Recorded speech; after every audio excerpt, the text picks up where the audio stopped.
आज हम पढ़ेंगे क्लास +1 का chapter some basic concept of chemistry का लेक्चर 2। आज हम पढ़ेंगे properties of matter and their measurement. Every substance has unique और characteristic properties and this properties are classified into two categories. Properties, chemistry के अंदर हम प्रॉपर्टीज वर्ड का use करते हैं। प्रॉपर्टीज से हमारा मतलब है कि वो क्या क्या क्वालिटीज शो करता है। जैसे कि अगर हम एक क्लास का एग्जाम्पल लेते हैं, क्लास से हम 2 बच्चों को सिलेक्ट कर लेते हैं। हर बच्चे की अपनी अलग अलग क्वालिटीज है। कोई स्टडीज में अच्छा होता है, कोई सिंगिंग में अच्छा होता है, कोई डांसिंग में अच्छा होता है। तो हमने क्या वर्ड यूज किया वहां पर? क्वालिटीज। ऐसे ही बहुत सारे मैटर्स हैं, मीन सब्सटेंस हैं। अगर उनकी हम क्या करेंगे, अलग अलग क्वालिटी स्टडी करेंगे तो उसको हम केमिस्ट्री में वर्ड यूज करेंगे प्रॉपर्टीज का। ठीक है, हमने प्रॉपर्टीज को, हर एक सब्सटेंस की अपनी एक यूनिक प्रॉपर्टी होती है। ठीक है, और जो ये प्रॉपर्टीज है इसको हमने 2 पार्ट में डिवाइड किया है, फिजिकल प्रॉपर्टीज और केमिकल प्रॉपर्टी। फिजिकल प्रॉपर्टी क्या होती है? Those property which can be measured और observe without changing the identity और the composition of the substance. वो प्रॉपर्टीज जिनको मेजर कर सकते हैं, उसकी या आइडेंटिटी भी चेंज किए बिना और उसका कंपोजिशन चेंज किए बिना, यानी जिस चीज से मिलकर के बना उसमें कोई चेंज नहीं आएगा, है नहीं, वो अपनी आइडेंटिटी लूज करेगा। यानी जो चीज पहले थी मेजर करने के बाद भी बता सकते हैं कि हम ये चीज अभी भी है। जैसे कि हम इस पेन का एग्जाम्पल लेते हैं। ठीक है, पेन हमारा मैटर है। अगर हमें इसकी लेंथ मेजर करनी है तो हम लेंथ इसकी मेजर कर सकते हैं स्केल से, और 3 सेंटीमीटर, 4 सेंटीमीटर, 6 सेंटीमीटर, जो भी इसकी लेंथ आती है। ठीक है, हमने मेजर कर ली वो प्रॉपर्टी, इसकी लेंथ क्या है, इसकी प्रॉपर्टी है, मेजर कर ली। उसके बाद भी बता सकते हैं ये पेन है। ठीक है ना तो इसकी आइडेंटिटी लूज हुई, ठीक है, और ना ही क्या हुआ, इसका कोई कंपोजिशन में चेंज आया। तो सिर्फ क्या किया हमने, फिजिकल प्रॉपर्टी हो गई। तो इसका मतलब क्या, लेंथ जो है उसकी फिजिकल प्रॉपर्टी है। और एग्जाम्पल क्या हो सकते हैं फिजिकल प्रॉपर्टी के? Colour, order, melting point, boiling point, density etcetera. ये सब क्या है, फिजिकल प्रॉपर्टी के एग्जाम्पल है। ठीक है, तो जो हमारा कलर हम मेजर कर रहे हैं, अगर हम कहेंगे ये ब्लैक कलर का है, तो हमने जब इसका कलर ऑब्जर्व किया तो इसकी आइडेंटिटी में कोई लॉस नहीं हुआ, कोई केमिकल कंपोजिशन इसकी चेंज नहीं हुई। जिस चीज से मिलकर के ये पहले बना था उस चीज से मिलकर के ये अभी भी बना हुआ है। और केमिकल प्रॉपर्टी क्या होती है? Those property whose measurement or observation require a chemical change to occur। यानी कि वो प्रॉपर्टी जिनको मेजर करने के लिए हमें क्या करना पड़ता है, केमिकल चेंज करवाना पड़ता है, उसके बाद हम उसको ऑब्जर्व कर सकते हैं। इसका मतलब क्या है कि जो सब्सटेंस है उसकी कंपोजिशन क्या हो गई, चेंज हो जाती है। जैसे कि कोई रिएक्शन हो रही है, कोई पर्टिकुलर रिएक्शन हो रही है कि हम देखते हैं कि ये वाली रिएक्शन ये मैटर शो करता है नहीं करता, तो हमें वो रिएक्शन करवा के देखनी पड़ेगी। अगर वो रिएक्शन प्रोसीड हो जाती है तो हमें क्या मिलेगा, रिएक्टेंट से प्रोडक्ट मिलेगा। प्रोडक्ट क्या होगा, एक अलग कंपोजिशन का होगा। तो इसका मतलब क्या हुआ कि वो उसमें कंपोजिशन चेंज हो गई। तो केमिकल प्रॉपर्टी मेजर करने के लिए हमें क्या करना पड़ता है, केमिकल कंपोजिशन को चेंज करना पड़ता है। इसके एग्जाम्पल क्या हो गया, एसिडिटी चेक करनी है, मैटर की बेसिसिटी चेक करनी है, कंबस्टिबिलिटी चेक करनी है। जैसे कि हम ये पेन ले लेते हैं, हम देखते हैं कि ये बर्न होता है कि नहीं होता, तो हम किसको, अगर इसको बर्न करके देखेंगे तो ये बर्न हो जाएगा। हमें पता है कि इसकी प्रॉपर्टी है, फायर को कैच कर लेता है। ठीक है, तो फिर जब इसके बाद हमें जो रिजल्ट प्रोडक्ट मिलेगा वो तो हमें एक नई चीज मिलेगी, दोबारा पेन तो नहीं मिलेगा ना। इसका मतलब इसकी कंपोजिशन क्या हो गई, चेंज हो गई। तो ये क्या हो गई, इसकी केमिकल प्रॉपर्टीज हो गई। और characteristic reaction of different substance, जो सब्सटेंस है वो अपनी एक पर्टिकुलर रिएक्शन शो करते हैं, वो सब क्या आती है, केमिकल प्रॉपर्टीज आती है। जो हमने प्रॉपर्टीज ऑफ मैटर है उसको 2 पार्ट्स में डिवाइड किया, फिजिकल प्रॉपर्टी और केमिकल प्रॉपर्टी। अब हम क्या करेंगे, मेजरमेंट ऑफ फिजिकल प्रॉपर्टी। अब हम कोई भी मेजरमेंट करते हैं उसके लिए हमें कुछ ना कुछ यूनिट चाहिए होती है, और उसको क्या कहते हैं, unit for measurement. All physical quantities have to be measured. जितनी भी फिजिकल क्वांटिटीज है उनको मेजर कर सकते हैं। The value of physical quantity is expressed as product of the numerical value and the unit in which it is expressed. जो value है physical quantity को, उसको कैसे एक्सप्रेस किया जाता है, किस किस की प्रोडक्ट होती है, न्यूमेरिकल वैल्यू की और यूनिट की। ठीक है, अगर हमें ये टेबल है हमारे पास, इसकी लेंथ मेजर करनी है, मान लो इसकी लेंथ 2 मीटर है, तो हम क्या लिखेंगे, length of the table is equal to 2 metre. यहाँ पर 2 क्या है, न्यूमेरिकल वैल्यू है, m क्या, मीटर यूनिट है। तो हम अगर कहें कि length of the table is 2, what 2, हम उसका आइडिया नहीं लगा सकते कि 2 कितना बड़ा है, कितना छोटा है। 2 तो कुछ भी हो सकता है, अगर हम उसके पीछे यूनिट लगाते हैं तब हम आइडिया लगा सकते हैं कि वो चीज कितनी बड़ी होगी या कितनी छोटी होगी। 2 सेंटीमीटर, 2 मीटर, 2 डेसीमीटर क्या है, अगर हम इसके पीछे साथ यूनिट नहीं लगाते न्यूमेरिकल वैल्यू के साथ, तो हमें लेंथ का या जो भी हमारी फिजिकल क्वांटिटी है उसका आइडिया नहीं लग पाता। तो हमें फिजिकल क्वांटिटी का आइडिया लेने के लिए मीटर यानी यूनिट की बहुत जरूरत होती है। तो सिर्फ only numerical value does not give the proper information. तो हमें न्यूमेरिकल वैल्यू से कोई भी प्रॉपर इन्फॉर्मेशन नहीं मिलती। Unit is important. यूनिट जो है हमें वो इन्फॉर्मेशन देती है फिजिकल क्वांटिटी के बारे में। जो हमारी यूनिट्स है हमने उसको कुछ सिस्टम्स में डिवाइड कर लिया है। तो हम यहाँ पर सबसे पहले पढ़ते हैं सीजीएस सिस्टम। सीजीएस सिस्टम क्या है, इसको सेटअप किया गया था फ्रांस के अंदर। इस सिस्टम का मतलब क्या है कि पर्टिकुलर जो है नेशंस है उन्होंने डिसाइड कर लिया कि हम इस सिस्टम के अकॉर्डिंग अपनी मेजरमेंट करेंगे। उन्होंने कहा कि फ्रांस में सेटअप हुआ है सिस्टम, सीजीएस सिस्टम। उसमें क्या था, लेंथ को तो हम सेंटीमीटर में मेजर करते थे, मास को ग्राम में और टाइम को सेकेंड के अंदर। ठीक है, उसके बाद एफपीएस सिस्टम आया, ब्रिटिश सिस्टम है, इसको ब्रिटिश में डिराइव किया गया था। ठीक है, इसके अंदर क्या था, जो लेंथ की यूनिट है वो क्या है, फुट है, मास की पाउंड है और टाइम की सेकंड है। और उसके बाद थर्ड सिस्टम जो आया था, डेवलप किया गया था फ्रांस के अंदर, इसको क्या कहते थे, एमके सिस्टम और मीट्रिक सिस्टम भी कहते थे। मीट्रिक सिस्टम क्यों कहते थे, क्योंकि इसके अंदर जो लेंथ की यूनिट थी वो मीटर में थी और मास किलोग्राम में और टाइम सेकंड में था। उसके बाद हम क्या ऑब्जर्व कर रहे हैं इन तीनों सिस्टम से, हम देख रहे हैं कि यहाँ पर सिस्टम्स के अंदर लेंथ, मास और टाइम, सिर्फ इन तीनों की यूनिट्स को डिफाइन किया गया है, बाकी और किसी भी चीज की यूनिट को डिफाइन नहीं किया गया। जैसे वॉल्यूम हो गया, टेम्परेचर हो गया, प्रेशर हो गया, एरिया हो गया, उन चीजों उन फिजिकल क्वांटिटीज की यूनिट को डिफाइन नहीं किया। तो हम सबसे पहले क्वेश्चन ये आता है कि लेंथ, मास और टाइम को ही क्यों मेजर किया, क्योंकि उस टाइम में जो लेंथ, मास और टाइम था उसको हम क्या मानते थे, फंडामेंटल क्वांटिटीज मानते थे।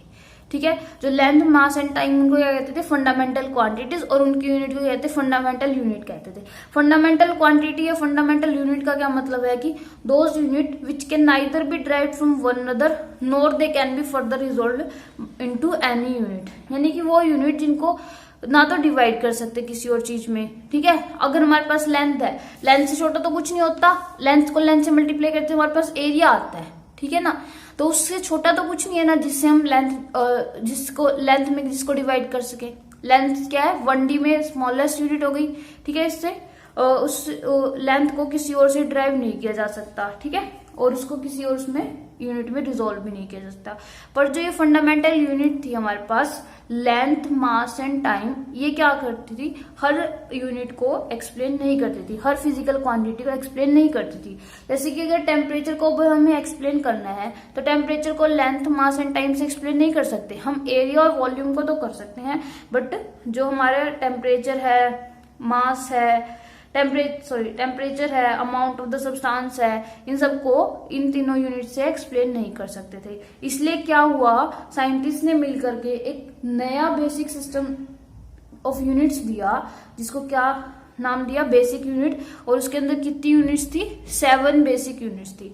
वो यूनिट्स कौन कौन सी थी, length, mass, time, temperature, amount of substance, electric current और ल्यूमिनेस इंटेंसिटी। अब इन 7 यूनिट से, इन बेसिक यूनिट से क्या कर सकते हैं, हम हर फिजिकल क्वांटिटी को एक्सप्लेन कर सकते हैं। जब ये 7 यूनिट्स हमारे पास आ गई, इसका 7 फिजिकल क्वांटिटीज डिफाइन हो गई, उसके बाद साइंटिस्ट ने एक सिस्टम दिया जिसको क्या नाम दिया, एसआई सिस्टम ऑफ यूनिट्स। इसके अकॉर्डिंग क्या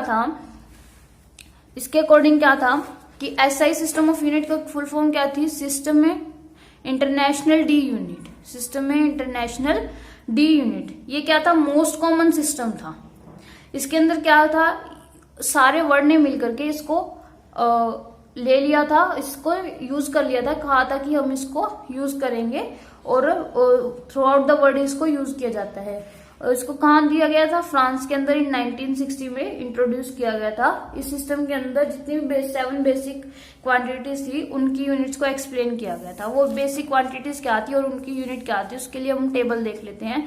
इसके अंदर सबसे फर्स्ट कॉलम में लिखा गया है फिजिकल क्वांटिटी, सेकंड के अंदर सिंबल फॉर क्वांटिटी, थर्ड के अंदर name of SI unit and fourth के अंदर सिंबल फॉर एसआई यूनिट। सबसे पहले फिजिकल क्वांटिटी है लेंथ। लेंथ को हम स्मॉल एल से एक्सप्लेन करेंगे और इसकी एसआई यूनिट है मीटर और इस मीटर को हम लिखेंगे स्मॉल एम से। मास, मास को हम डिनोट करेंगे स्मॉल एम से, मेजर करेंगे किलोग्राम में और किलोग्राम के लिखेंगे स्मॉल के एंड स्मॉल जी में। टाइम को मेजर करेंगे सेकंड के अंदर और डिनोट करेंगे स्मॉल टी से और सेकंड को डिनोट करेंगे स्मॉल एस से। टेम्परेचर को हम डिनोट करेंगे कैपिटल टी से, टाइम को डिनोट करेंगे टी से। ये बातें जो हमें याद रखनी है, जब भी हम कैपिटल टी लिख रहे हैं मीन्स हम टेम्परेचर लिख रहे हैं, जब भी हम स्मॉल टी लिख रहे हैं मीन्स हम टाइम लिख रहे हैं। और टेम्परेचर को मेजर करते हैं केल्विन के अंदर, केल्विन को डिनोट करते हैं कैपिटल के से। इलेक्ट्रिक करंट, इसका सिंबल है आई और इसको मेजर किया जाता है एम्पियर में, एम्पियर के लिए सिंबल यूज होता है ए। ल्यूमिनस इंटेंसिटी, इसका सिंबल है आई न्यू और इसको मेजर करते हैं कैंडेला में और कैंडेला को डिनोट किया जाता है सी डी से। क्वांटिटी ऑफ मैटर, इसको लिए हम सिंबल यूज करते हैं स्मॉल एन और इसके एसआई यूनिट है मोल और इसको रिप्रेजेंट करते हैं MOL के अंदर। अब जो ये 7 बेसिक सिस्टम ऑफ यूनिट है, बेसिक यूनिट्स हो गई, ठीक है। ये physical quantity basic physical quantities हैं, ये इनके सिंबल है और ये यूनिट्स हैं और ये यूनिट्स के सिंबल है। ये आपको इसका ब्रीफ आइडिया होना बहुत जरूरी है। जब आपको ये चीजें याद होंगी तो आप केमिस्ट्री में न्यूमेरिकल करते हुए कोई भी दिक्कत नहीं आएगी। अब हम क्या करते हैं, मास एंड वेट, एक एक करके इन क्वांटिटीज को स्टडी करते हैं। मास एंड वेट सभी ने पढ़ा है, कभी हम मास लिख देते हैं कभी हम वेट लिख देते हैं। तो मास क्या होता है, mass of a substance is the amount of matter present in it. Mass क्या है, amount of matter present in it, जितना भी मैटर प्रेजेंट है उसको क्या कहते हैं, मास कहते हैं। और जो मास है सब्सटेंस का क्या रहता है, कांस्टेंट रहता है। वेट क्या होता है, weight is the force exerted by the gravity on an object. Weight क्या है, फोर्स है, एक तरह का फोर्स है जो ग्रेविटी एक्सर्ट करती है एक ऑब्जेक्ट के ऊपर, ठीक है। और इसके सेकंड पॉइंट क्या है कि it may vary from one place to another due to change in gravity. और ये एक प्लेस से दूसरे प्लेस में चेंज होता रहता है ग्रेविटी के कारण, ठीक है। जो हमारा मास और वेट है, फिजिक्स के अंदर हम मास और वेट को अलग अलग यूज करते हैं, बट केमिस्ट्री के अंदर हम मास और वेट इक्वल लेके चलते हैं। हमने वैसे देखा है कि मास और वेट दोनों ही डिफरेंट है। मास अमाउंट ऑफ मैटर है, जबकि वेट क्या है, force exerted by the gravity है। बट हम केमिस्ट्री के अंदर मास और वेट को इक्वल लेके चलते हैं। अगर हम मास लिख रहे हैं और वेट लिख रहे हैं तो दोनों ही सही है। उसके बाद नेक्स्ट आता है हमारे पास, नेक्स्ट है हमारे पास वॉल्यूम। वॉल्यूम क्या होता है, volume is the space occupied by matter, ठीक है। Volume is the space occupied by matter. और वॉल्यूम की यूनिट क्या होती है, लेंथ का क्यूब होता है वॉल्यूम, और लेंथ की ऐसा यूनिट मीटर है तो वॉल्यूम की यूनिट क्या हो जाएगी, मीटर क्यूब हो जाएगी। हम इसको मीटर क्यूब ना बोल करके क्यूबिक मीटर बोलेंगे, ठीक है। जो इसका सही प्रोनाउंसिएशन है वो क्या रहेगा, क्यूबिक मीटर। और इसकी कॉमन यूनिट्स क्या होती हैं, लीटर होती हैं। हम नॉर्मली वॉल्यूम के लिए लीटर यूज करते हैं। 1 लीटर इज 1000 ml, सभी को पता है कि 1 लीटर 1000 ml के इक्वल होता है। और 1 लीटर जो है वो 1000 सेंटीमीटर क्यूब के इक्वल भी होता है। हम इसको एक बार यहाँ दोबारा देख लेते हैं कि जो 1 लीटर है वो किसके इक्वल होता है, 1000 ml के इक्वल होता है। और किसके इक्वल होता है, 1000 क्यूबिक सेंटीमीटर, इसको बोलेंगे क्यूबिक सेंटीमीटर या फिर सीसी भी लिख सकते हैं, ठीक है। और किसके इक्वल होता है, और किसके इक्वल होता है, 1 डेसीमीटर क्यूब के। किसके इक्वल होता है, 1 डेसीमीटर, 1 क्यूबिक डेसीमीटर के इक्वल होता है, ठीक है। Volume is equal to 1 litre is equal to 1000 ml is equal to 1000 cubic centimetre और 1 क्यूबिक डेसीमीटर। 1 क्यूबिक डेसीमीटर का क्या मतलब है, और यहाँ देखो, सबसे पहले हम ये देख लेते हैं, अगर ये दोनों इक्वल हैं तो ये 1 ml किसके इक्वल हो जाएगा, 1 क्यूबिक सेंटीमीटर के। एक रिलेशन तो यहां से आ गया। सभी को पता है 1 metre is equal to 100 centimetre और 1 centimetre is equal to 1/100 metre और 1 cubic centimetre is equal to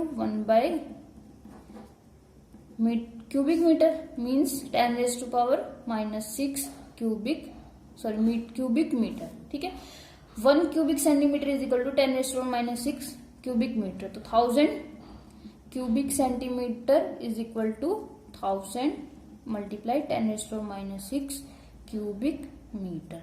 तो जब हम इसको कैंसिल करेंगे तो हमारे पास आएगा 10⁻³ क्यूबिक मीटर, यानी कि 1/1000 क्यूबिक मीटर। इसको हम यहां लिख सकते हैं is equal to 1/1000 cubic metre.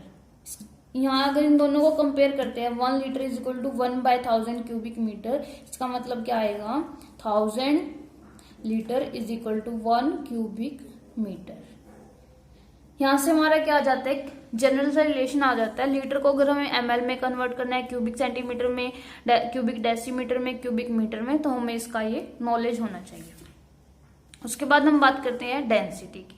Density क्या होती है, amount of mass per unit volume. सभी को पता है, यानी मास डिवाइडेड बाय वॉल्यूम। तो यूनिट क्या होंगी डेंसिटी की, वो भी यही होंगी, SI unit of density is equal to SI unit of mass divided by SI unit of volume. SI unit of mass kg है, वॉल्यूम की क्यूबिक मीटर है, तो दोनों को डिवाइड करेंगे तो kg क्यूबिक मीटर आ जाएगी। टेम्परेचर क्या होता है, डिग्री ऑफ हॉटनेस और कोल्डनेस ऑफ ए बॉडी। जो टेम्परेचर है उसको मेजर करने के लिए हमारे पास 3 स्केल्स हैं। एक नंबर 1 है Celsius scale, second Fahrenheit scale और third Kelvin scale. Celsius scale जो है उसको कैलिब्रेट किया गया है 0 डिग्री सेल्सियस से 100 degree Celsius. 0 degree is the freezing point of ice, freezing point of water, and 100 degree Celsius the boiling point of water. Fahrenheit scale को calibrate किया गया 32 डिग्री फारेनहाइट से 212 डिग्री फारेनहाइट तक। Kelvin scale को जो हम क्या करें, रिप्रेजेंट करते हैं कैपिटल K से, और ये SI स्केल भी बोलते हैं इसको। जब भी हम SI में टेम्परेचर मेजर करेंगे तो हम केल्विन स्केल में यूज करेंगे। और ये क्या है, बेस्ट मेजरिंग स्केल है, क्योंकि इसके पास कोई भी नेगेटिव साइन नहीं होता। इसकी जो भी टेम्परेचर होता है वो 0 से लेकर के पॉजिटिव वैल्यू शो करता है, नेगेटिव वैल्यू शो नहीं करता। अगर एक टेम्परेचर स्केल से दूसरी स्केल के अंदर कन्वर्ट करना है हमें टेम्परेचर को, तो उसके लिए फॉर्मूलाज हैं, यानी degree Fahrenheit is equal to 9/5 degree Celsius plus 32 degree. Means अगर हमारे पास टेम्परेचर डिग्री सेल्सियस में दिया गया है और उसको फारेनहाइट में कन्वर्ट करना है, तो हम इस फॉर्मूले का यूज कर सकते हैं। उस डिग्री सेल्सियस के टेम्परेचर को यहाँ रखेंगे, 9/5 से मल्टीप्लाई करेंगे, उसके अंदर 32 ऐड करेंगे, जो हमारा रिजल्ट आएगा वो डिग्री फारेनहाइट में आएगा। ऐसे हम इसका रिवर्स कर सकते हैं। डिग्री फारेनहाइट में अगर हमें टेम्परेचर दिया हुआ है उसको सेल्सियस में कन्वर्ट करना है, तो डिग्री फारेनहाइट के टेम्परेचर को यहाँ रखेंगे, 5/9 से मल्टीप्लाई करेंगे और 32 माइनस करेंगे, तो हमारे पास क्या रिजल्ट आ जाएगा, टेम्परेचर इन डिग्री सेल्सियस। ऐसे हम डिग्री सेल्सियस को केल्विन में कन्वर्ट कर सकते हैं। डिग्री सेल्सियस को केल्विन में कन्वर्ट करने के लिए डिग्री सेल्सियस के टेम्परेचर के अंदर 273.15 ऐड कर दिया जाता है। हम नॉर्मली जो है 273 यूज करते हैं, 0.15 को हम नेग्लेक्ट कर देते हैं।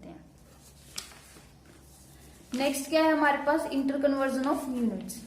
अगर हमें 6 क्यूबिक मीटर दिया हुआ है, उसको 6 क्यूबिक सेंटीमीटर के अंदर कन्वर्ट करना है, तो उसके लिए हमें पता है कि 1 metre is equal to 100 centimetre, 1 cubic metre is equal to 100 cubic centimetre, means 10⁻6 cubic centimetre, और 6 cubic metre is equal to 6 × 10⁻6 cubic centimetre.